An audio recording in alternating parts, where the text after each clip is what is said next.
안녕하세요. 김성길 목사와 함께하는 사람 이야기 제2단원의 G7 과정입니다. 이 시간은 10-4회가 되겠습니다. 세 번째, 포스트 액션의 세 번째, 분석하라는 거예요. 분석. 자, 포스트 액션의 10가지. 그 중에 첫 번째는 방향을 잘 잡아라. 그 다음에 두 번째는 하나님 앞에 엎드려라. 그 다음 세 번째는 분석하라. 심리 상담에 있어서 이 분석이라고 하는 것은 정말 중요한 겁니다. 심리 상담뿐만 아니라 자기 개발, 인생을 살아가는데, 문제를 해결하는데, 더욱 발전시켜 가는 데 있어서 핵심적인 것이 분석입니다. 뭐든지 이 분노도 역시 분노의 감정도 덩어리로 뭉쳐져 있으면은 무겁죠, 이게. 근데 이걸 분석을 합니다. 뒤처리도 마찬가지예요. 이 뒤처리라고 하는 커다란 덩어리 하나를 짊어지면 고민이 많아집니다. 여러 가지가 복합적으로. 그런데 이걸 분석을 하는 거예요. 쫙 분석을 해서 문제의 원인이 뭔지, 어떻게 하는 게 최선이고, 차선책은 뭔지, 우선적으로 할 일은 뭔지. 이걸 한꺼번에 다 해결하겠다 그러면은 막 무거워요. 복잡해집니다. 그런데 하나씩 하나씩 가장 먼저 할 일부터, 오늘 할 일부터, 지금 당장 할 일부터 이렇게 분석을 시작을 하면은 하나씩 하나씩. 그러면 이제 이게 한 덩어리로 갈 때는 이게 100kg 나가는 무게였는데 이걸 100개로 분석을 하다 보니까 1kg짜리로 다 쪼개지는 거예요. 100kg짜리를 들기에는 힘든데 1kg짜리를 드는 건 어려움이 없는 거예요. 그래서 이 분석이라는 게 중요한 겁니다. 다이아몬드도 금덩어리도 다 커다란 돌 바위를 쪼개서 분석해서 그 속에 있는 보물을 찾아내게 되는 거죠. 자, 그래서 이 분석이라는 것은 발전하기 위해서, 문제를 해결하기 위해서, 더 성장하기 위해서, 자기의 능력을 찾아서 개발해 가기 위해서 모든 면에서 분석은 중요한 겁니다. 자, 인간관계뿐만 아니라 세상의 모든 일에 문제가 생겼다면 거기에는 반드시 이유들이 있고 답이 있는 거죠. 그래서 문제가 발생했을 때 그것을 후회하거나 증오하면서 그냥 두지 말고 해결하기 위해서 더 나은 방법으로 가기 위해서 노력해야 하는데 그 중에 중요한 것이 바로 분석이 되는 거죠. 냉정하게 생각을 해야 합니다. 문제가 왜 발생했는지, 어디에 문제가 있었던 건지, 더 좋은 방법은 없었는지, 꼭 이렇게 했어야 되는 건지, 다음번에도 이런 일이 벌어진다면 이보다 더 좋은 방법은 뭐가 있겠는지, 그리고 이런 것들을 잘 분석하는 것이 승리의 관건이 되는 겁니다. 자, 먼저 첫째는 사과할 부분이라면 용기 있게 사과를 해야 합니다. 빨리 사과를 해야 돼요. 모든 문제의 원인이 상대방에만 있는 것인가? 나는 정말 아무런 문제가 없는가? 깊이 생각해 보면 인간관계가 깨지는 데는 1%의 작은 부분이라도 나의 역할이 분명히 있다는 사실을 발견할 수가 있습니다. 100% 상대방에게만 문제가 있다. 이거는 아니거든. 그래서 요즘에는 교통사고가 나고 차끼리 문제가 부딪혀도 서로 쌍방의 과실 속에서 답을 찾게 되는 거죠. 그래서 100% 한쪽만의 과실은 거의 없다고 합니다. 10%라도 내가 조심을 안 했다든지, 내가 제대로 딴 거를 하고 있었다든지, 또 어쨌든 이 나의 실수를 찾아서 그거를 자기가 배상을 해야 된다는 거죠. 때로는 억울함도 있는 겁니다. 가만히 서 있는 차를 갖다 받을 경우도 있으니까. 자, 그런데 이제 이렇게 서로가 인간관계 문제도 마찬가지예요. 그래서 100% 상대방의 문제만 있어서 이게 일이 벌어진 거냐? 나의 실수는 없는 거냐? 내 과실이 1%라도 없는 거냐? 이런 거 이제 분석해서 찾아내는 거예요. 예수님도 이것을 분명히 말씀하셨죠.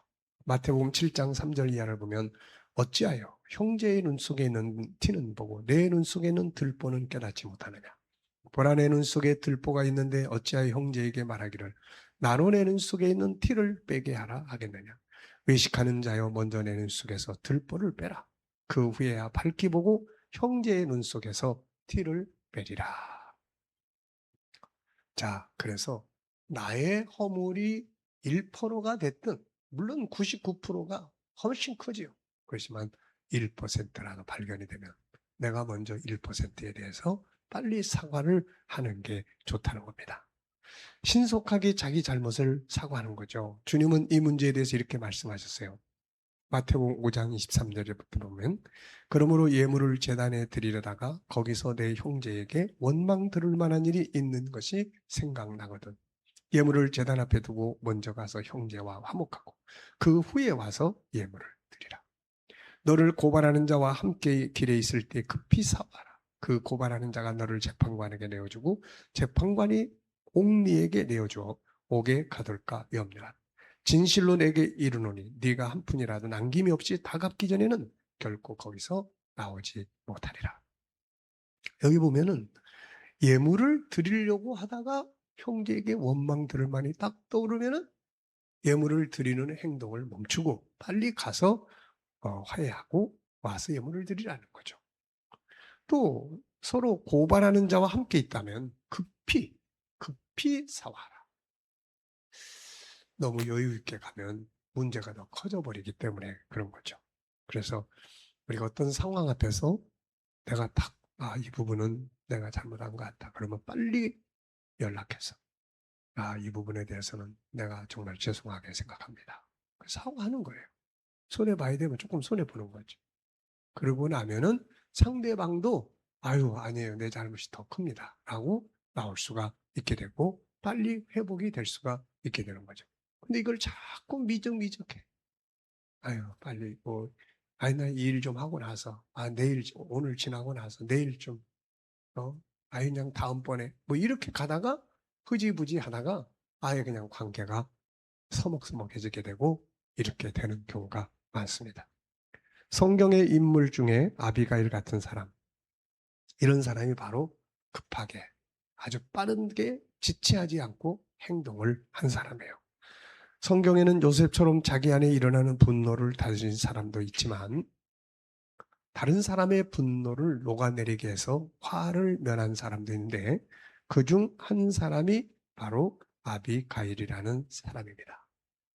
사무엘상 25장을 보면은 사건의 발단을 보면 당시 사울의 칼날을 피해 도망다니던 다윗이 들에서 나발이라는 사람의 양떼들을 보호해 줍니다. 후에 나발이 사는 지역을 거쳐갈 때 그는 아비가일의 남편 나발에게 우리가 광야에서 당신들의 재산에게 해를 끼치지 않고 보호했는데 이제 우리에게 먹을 걸 좀 달라 이렇게 부탁을 했죠. 나발은 그를 무시하고 다윗의 요청을 거절해버립니다. 그냥 거절한 게 아니라 아주 다윗을 무시하는 돌아다니는 개처럼 취급을 한 거죠. 이에 분노한 다윗이 나발을 죽이기 위해 오고 있다는 소식을 들은 아비가일은 지체하지 않고 이게 지체하면 더 큰 사고가 되는 거예요. 그래서 지혜롭게 다윗의 분노를 누그러뜨리고 후에는 그의 아내가 되기까지 합니다. 아비가일이 가서 한 행동은 뭐예요? 즉시 사과해요. 남편을 대신해서 사과. 그리고 상대방을 높이고 상대방의 행동을 공감하고 그리고 필요한 먹을 것들을 공급을 해줍니다. 이 속에 화해의 모든 요소가 다 들어있는 거죠. 자, 결국 다윗은 사무엘상 25장 33절에 보면 또 내 지혜를 칭찬할지며 내게 복이 있을지로다. 오늘 내가 피를 흘릴 것과 친히 복수하는 것을 네가 막았느니라. 이 차를 막은 거예요. 허물을 자기에게 돌리는 모습, 상대방을 존중히 여기고 그를 높여주는 모습, 이런 자세들이 상대방의 분노를 누그러뜨리는 역할을 하고 있는 거죠. 진정 어린 사죄의 모습은 상대방의 분노에 불을 끄는 신비한 약이 됩니다. 결국 앞서 지적한 대로 분노할 일은 누구에게 언제든지 발생합니다. 그런데 이것을 자기에게 유익하게 만드느냐 아니면 재앙이 되게 하느냐 하는 선택은 자기 자신이 하는 거죠. 화가 안 날 수는 없지만 그것을 분석하고 분해하고 지혜롭게 대처할 수 있다는 것. 이것은 단수가 높은 사람입니다. 자, 여러분, 이렇다고 해서 자기의 명예가 술취되거나 그 사람의 자존감이 떨어지거나 상대방에게 더 무시당하거나 그렇지 않습니다. 오히려 상대방은 그런 사람을 높이 사게 되는 거죠.